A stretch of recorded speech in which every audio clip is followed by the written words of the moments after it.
शिखराकश्च अपित्तः अटकामुकः सूचि चंद्रकला पद्मकोश सर्पशिरस्तथा मृगशिरसो सिंहामुखो आंगोल आलपद्मकः चतुरो भ्रमरश्चैव अंसास्यो ಹಂಸಪಕ್ಷಕಃ ಸಂದಂಶೋ ಮುಕುಲಶ್ಚೈವ ತಾಮ್ರಚೂಡ ತ್ರಿಶೂಲಕಃ ಅಷ್ಟಾವಿಂಶತಿ ಹಸ್ತಾನಾಮೇವಂ ನಮಾಮಿ ವೈಕ್ರಮ. ಇನ್ನೊಂದ್ಸತಿ ರಿಪೀಟ್. ನಾಟ್ಯ ವರ್ಕ್ಶಾಪ್ ಏನು ಈ ದಿನದ ಒಂದು ವರ್ಕ್ಶಾಪ್ ಆಯೋಜನೆ ಮಾಡಿದೆ, ಅದರ ಆಯೋಜಕರಾಗಿ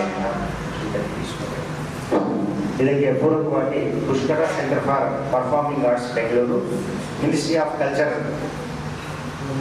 ಗೌರ್ಮೆಂಟ್ ಆಫ್ ಇಂಡಿಯಾ, ಭಾರತ ಸರ್ಕಾರದ ಸಂಸ್ಕೃತಿಯ ಇಲಾಖೆ ಇವರ ಒಂದು ಸಂಯುಕ್ತ ಆಶ್ರಯದಲ್ಲಿ ಈ ದಿನ ನಮ್ಮ ಶಾರದಾ ವಿದ್ಯಾಮಂದಿರದಲ್ಲಿ ಈ ರೀತಿಯಾದಂತಹ ಒಂದು ವರ್ಕ್ಶಾಪ್, ಅದೇನು ಮಕ್ಕಳಿಗೆ ನೃತ್ಯ ಅದರ ಬಗ್ಗೆ ಇರುವಂತಹ ಒಂದು ವೈವಿಧ್ಯಮಯವಾಗಿರುವಂತಹ ಅದರ ಅರ್ಥ ತುಂಬ ಚೆನ್ನಾಗಿರುತ್ತೆ. ಹಾಗಾಗಿ ನಾವು ಸಾಕಷ್ಟು ಕಡೆ ನಾವು ಭರತನಾಟ್ಯದ ಕಾರ್ಯಕ್ರಮಗಳನ್ನು ನೋಡಿದ್ದೀವಿ. ಕೆಲವು ಸಂದರ್ಭದಲ್ಲಿ ನಮಗೆ ಅದು ಒಂದೇ ರೀತಿ ಇರುತ್ತಲ್ವ ಅನ್ನೋ ಒಂದು ಮನಸ್ಸಿಕತೆ ನಮಗೆ ಬರುತ್ತೆ. ಅದು ಈಗ ಒಂದು ಕೈನಲ್ಲಿ ಒಂದಷ್ಟು ತೋರಿಸಿರುವಂಥ ಅಂಶಗಳು ನೋಡಿದಾಗ ಅದನ್ನು ಎಷ್ಟು ಅರ್ಥಗರ್ಭಿತವಾಗಿದೆ ಅನ್ನುವಂಥದ್ದನ್ನು ನೀವು ಅದನ್ನು ಅರ್ಥಕೋಬೇಕಾಗಿದೆ.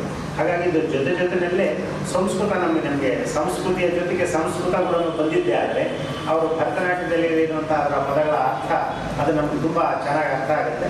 ಈಗಾಗಲೇ ಸರ್ ಹೇಳಿದ್ರು, ಇಂಥದನ್ನೆಲ್ಲ ನಾವು ಕಲಿಬೇಕು ಅಂತಂದರೆ ಖಂಡಿತ ಒಂದು ವರ್ಷ ಮೇಲಾಗುತ್ತೆ ಅಂತ ಕೂಡ ಅವ್ರ ಮಾತಿನಲ್ಲಿ ಹೇಳಿದ್ರು. ಯಾಕಂದರೆ ಇದು ಬಹಳ ಸಾಹಸವಾಗಿರುವಂಥ ಒಂದು ವಿದ್ಯೆ, ಯಾವುದು ನಮಗೆ ಸುಲಭವಾಗಿ ನಮಗೆ ಯಾವುದೂ ಬರೋದಿಲ್ಲ.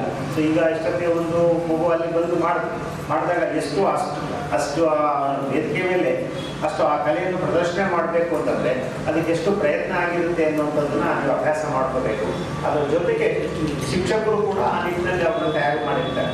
ಸೊ ಹಾಗಾಗಿ ಈ ರೀತಿಯಾದಂತಹ ಇಲ್ಲಿನ ಒಂದು ಈ ವರ್ಕ್ಶಾಪ್ ಕಾರ್ಯಾಗಾರ ಇದೆ, ಭರತನಾಟ್ಯದ ಕಾರ್ಯಾಗಾರ ಇವತ್ತು ಶಾರದಾ ವಿದ್ಯಾಮಂದಿರ ನಮ್ಮ ಶಾಲೆಯಲ್ಲಿ ಆಯೋಜನೆ ಮಾಡಿರುವಂಥದ್ದು ತುಂಬ ಸಂತೋಷದಾಯಕವಾಗಿರುವಂಥ ವಿಚಾರ. ಸೊ ಮಕ್ಕಳೆಲ್ಲ ತುಂಬ ಚೆನ್ನಾಗಿ ಅದನ್ನು ಅರ್ಥಕೊಂಡಿದ್ದೀರಾ ಅಂತ ನನಗೆ ಅನಿಸುತ್ತೆ ನನಗೆ. ಸೊ ಸಾಕಷ್ಟು ಜನ ನಮ್ಮ ಶಾರದಾ ವಿದ್ಯಾಮಂದಿರ ಮಕ್ಕಳೆಲ್ಲ ಇದ್ದೇವೆ.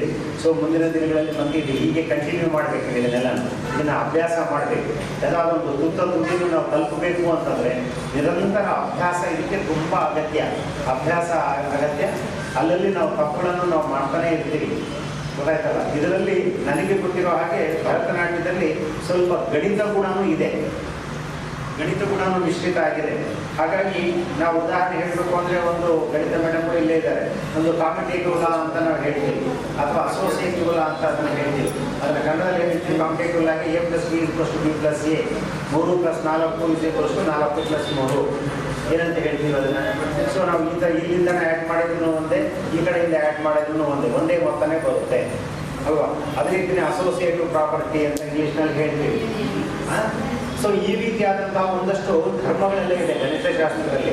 ಇವೆಲ್ಲನೂ ನೋಡಿದಾಗ ನಾನು ಭರತನಾಟ್ಯವನ್ನು ನಾನು ಬಹಳ ಸೂಕ್ಷ್ಮವಾಗಿ ನನಗೆ ಗಮನಿಸಿದಾಗ ಹೌದಲ್ವ, ಇಲ್ಲಿ ನಮಗೆ ಗಣಿತದ ಪ್ರಾಪರ್ಟಿ ಇಲ್ಲಿ ಅವರು ಉಪಯೋಗಿಸ್ಕೊಂಡಿದ್ದಾರೆ ನಮ್ಮ ಭರತನಾಟ್ಯದವರು. ಹಾಗಾಗಿ ಭರತನಾಟ್ಯದಲ್ಲಿ ಗಣಿತ ಕೂಡ ಮಿಶ್ರಿತವಾಗಿದೆ.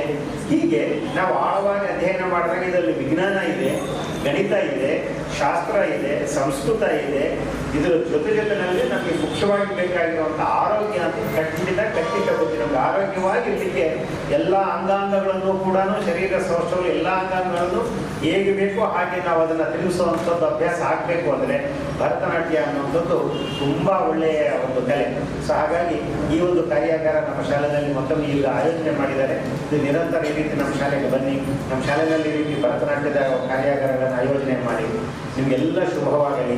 ಇದಕ್ಕೆ ಪೂರಕವಾಗಿ ಸಹಕರಿಸಿರುವಂಥ ಈ Pushkara art centre for performing arts registered Bengaluru ಇವರಿಗೆ ಮತ್ತು ಭಾರತ ಸರ್ಕಾರದವರಿಗೆ ಶಾರದಾ ವಿದ್ಯಾಮಂದಿರದ ಪರವಾಗಿ ಹೃದಯಪೂರ್ವಕ ಧನ್ಯವಾದಗಳು.